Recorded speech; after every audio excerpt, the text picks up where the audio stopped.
Assalamualaikum warahmatullahi wabarakatuh. Saya Nungsiati MTI, dosen STIMIK Pringsewu, Program Studi Sistem Informasi. Pada video kali ini saya akan menjelaskan perbedaan data primer dan data sekunder. Bisa dilihat di layar pengertian data primer.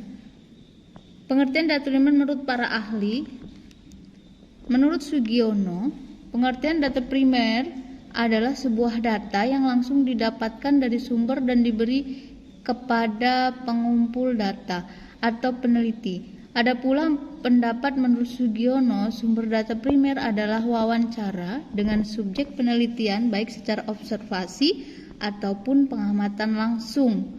Sedangkan menurut Sanusi, data primer adalah suatu data yang pertama kali dikumpulkan serta ditulis peneliti. Dan menurut Danang Sunyoto, arti data primer adalah data yang asli dan dikumpulkan sendiri oleh peneliti sebagai alat jawab perumusan masalah penelitian. Jadi dari sini dapat disimpulkan bahwa data primer itu adalah data yang didapatkan oleh peneliti pada saat awal melakukan penelitian, yaitu dengan cara wawancara dan observasi tempat penelitian. Oke, next. Selanjutnya fungsi. Fungsi dari data primer adalah menyelesaikan rumusan masalah penelitian. Selain itu, masih ada fungsi lainnya seperti bahan evaluasi peneliti atau organisasi. Nah, di situ sudah tertera nomor 1 bahwa fungsi dari data primer itu adalah dasar jawaban dari rumusan masalah. Sebuah data bisa digunakan sebagai dasar pembuatan keputusan, begitu juga dengan hasil dari rumusan masalah sebuah penelitian. Pada poin ini, fungsi data primer adalah menjadi dasar jawaban sebuah rumusan masalah agar bisa lebih valid. Nah, yang kedua, sumber evaluasi. Jika riset yang Anda lakukan mengangkat topik yang sekiranya berhubungan dengan organisasi atau perusahaan, maka data primer adalah data yang bisa Anda gunakan juga untuk bahan evaluasi organisasi. Dengan menerima feedback langsung dari sumber data, selain menjadi jawaban riset, bisa Anda gunakan untuk kaca evaluasi atau untuk bahan evaluasi organisasi yang Anda teliti. Oke, yang ketiga itu sebagai acuan perencanaan. Setelah melakukan evaluasi, pasti ada upaya-upaya perbaikan. Data primer adalah data yang bisa Anda gunakan juga sebagai acuan perencanaan upaya perbaikan yang akan dilakukan. Dengan begitu, perbaikan bisa lebih efektif.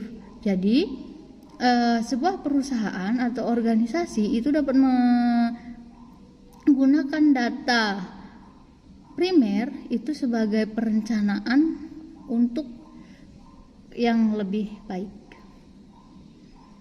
Nah, di sini juga ada perbedaan data primer dan sekunder. Masing-masing dari kedua jenis tersebut punya ciri dan karakteristik sendiri yang berbeda sehingga bisa saling melengkapi satu sama lain. Perbedaan data primer dan sekunder juga bisa dilihat dari teknik dan sumber pengumpulan datanya. Penjelasan selengkapnya Anda bisa temukan dalam poin-poin di bawah ini atau yang tertera di dalam di video. Oke, karakteristik data primer dan sekunder. Sebelum mengetahui perbedaan data primer dan sekunder dari segi teknik pengumpulan data, kenali karakteristik kedua data tersebut terlebih dahulu. Nah, data primer adalah asli, seperti pengertian data primer menurut Sugiono yang tadi sudah dijelaskan, yang menyatakan bahwa data tersebut diberikan langsung dari sumbernya atau dari subjek penelitian sehingga dipastikan bahwa data tersebut itu murni. Terus informasi pertama, hal tersebut dikarenakan pengumpulan data dilakukan pertama kalinya dalam penelitian. Terus yang ketiga, valid dan akurat. Kenapa Data primer adalah data yang cenderung selalu berkembang setiap waktu, sehingga dalam pengumpulannya, data yang didapat bersifat up to date atau update. Data mentah. Ciri khas ini disebabkan karena sumber data primer adalah pihak yang memberi informasi secara langsung dan belum diolah, sehingga data primer disebut juga data mentah. Oke.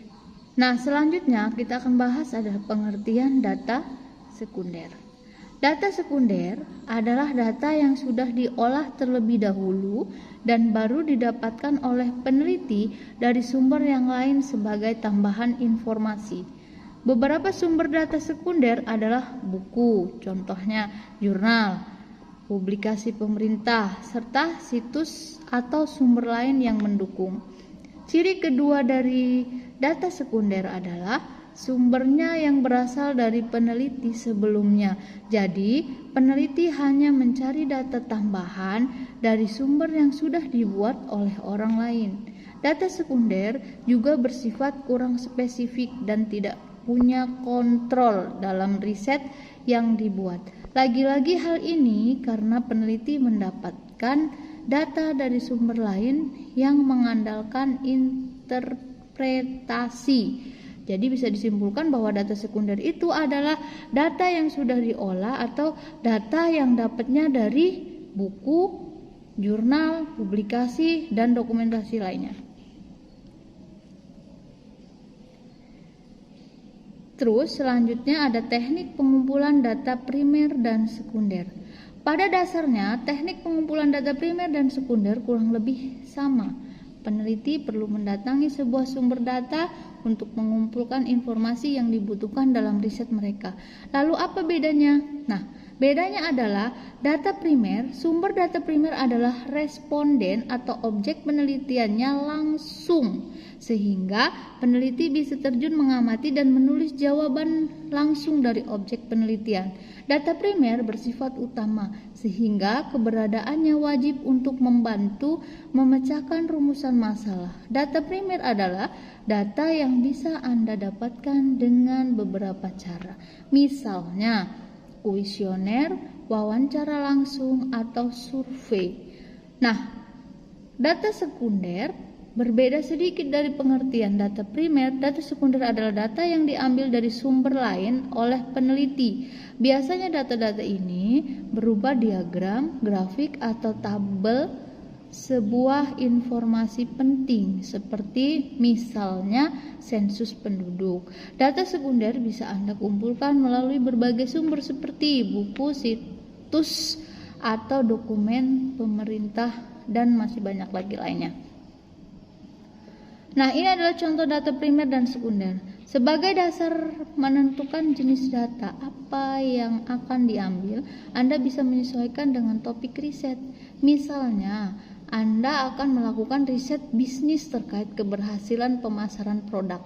Maka contoh data primer dari feedback yang diberikan pelanggan produk perusahaan Anda. Untuk mendapatkan jawaban mereka, lakukanlah observasi langsung atau sebarkan kuesioner yang berisi pertanyaan seputar tingkat keberhasilan pemasaran produk yang didasari teori komunikasi pemasaran.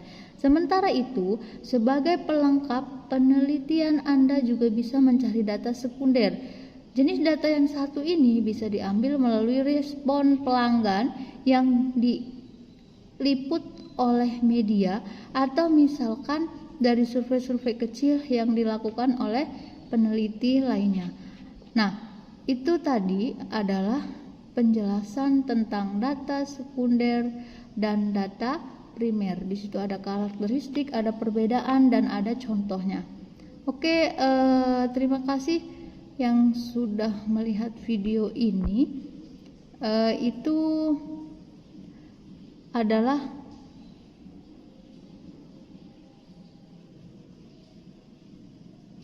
bagian dari mata kuliah metodologi penelitian.